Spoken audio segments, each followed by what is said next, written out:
Hi, my name is Dominique Cheminais and I'm a painter and author from Cape Town, South Africa.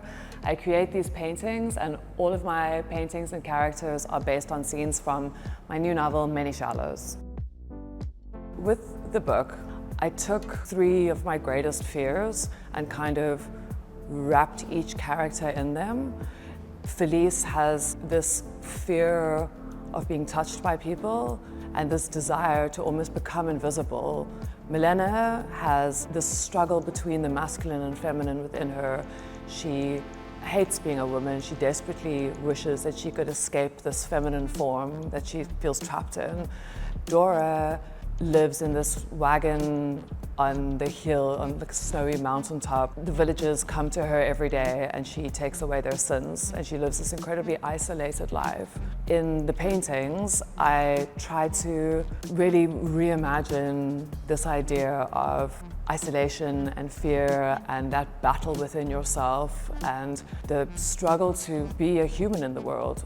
I think that being a woman in the world is a difficult thing to navigate. There's the external world and the internal world, and it can be very complex. Within myself, I do find this battle between the masculine and the feminine. This is portrayed in the paintings, the struggle, and almost a sense of feeling trapped sometimes within your life and within your body. And I think that is one of the things that I really want to portray in my work.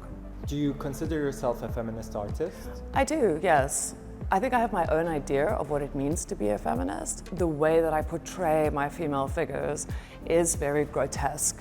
They're bent, they're warped, they have their legs splayed open, they're naked a lot of the time. And I think that is to expose their vulnerability and almost a sense of shame in a way. It's a wild and colorful show with characters that interact with themselves, each other, and their environments. The show explores the grotesque, love, loss, and the fear of death. Can you explain the backstory for those who don't know or are not familiar of Franz Kafka's past and background? So, Franz Kafka was an incredible writer, one of my favorite authors. He wrote surrealist fiction and is basically the father of magical realism. His books deal with themes of existential anxiety, dread, guilt, fear, and I became completely obsessed with Kafka. I read everything he's ever written. And then I started reading a book called Letters to Milena, which is a book of correspondence of all of his letters to this woman, Milena, who he was completely in love with. Then the more I researched him, then I found out about Felice, Milena, and Dora, and his almost obsession with these women. And I kind of got the idea on the basis of that to take the 3 women and reinvent them and write the story written in 3 parts, 3 novellas. Each book is based on one of the women. The more I researched the women, the more it almost felt wrong to write too closely about the actual reality of their lives.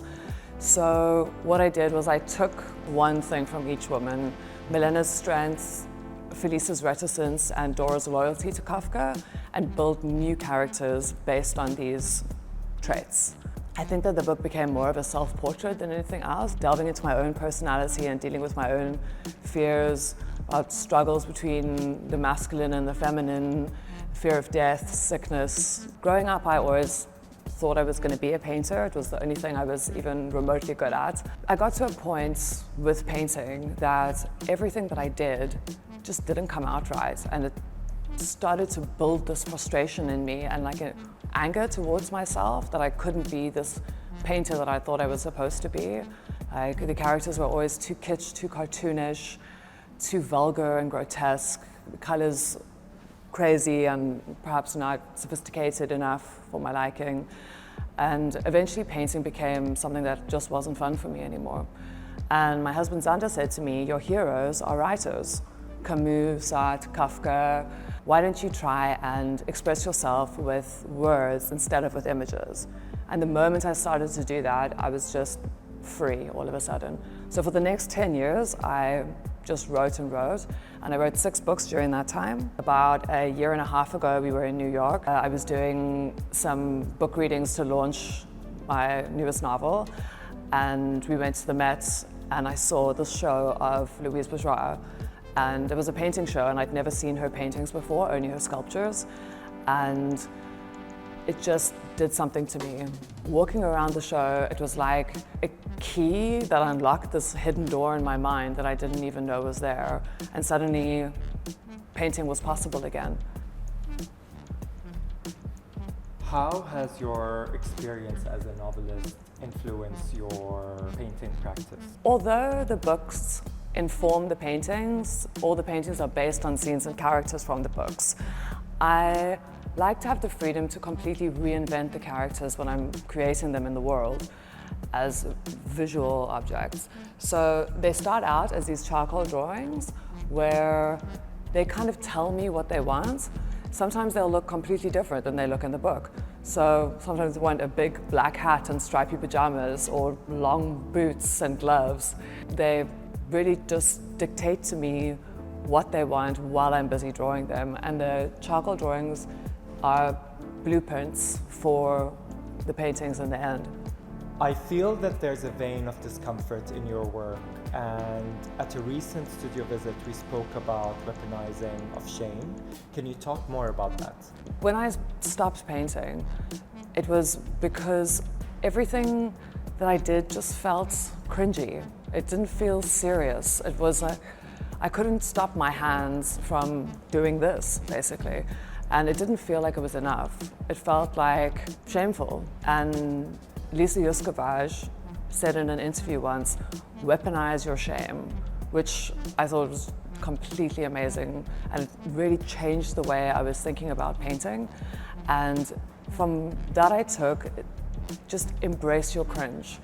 Do what you need to do, let it all out, and push it to the absolute limit. If you think it's bad, make it worse.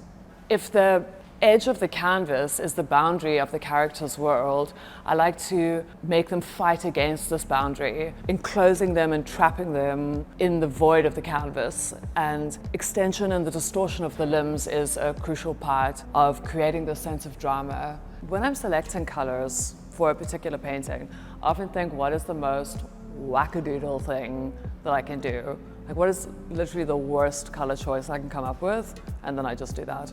In the past, I tried to make super sophisticated color choices, which I completely failed at. So now I'm going in the absolute opposite direction and embracing this wild, vibrant color. Yeah, I think it's interesting. Sometimes the scene or the character actually calls for these like soft, muted colors, and sometimes it calls for super violent colors. So in my writing, I like to blur the boundary between animal and human. There's a character called Opal. She wears a fur hat, and at night she comes out into the garden, pulls the hat down over her head and becomes a cat.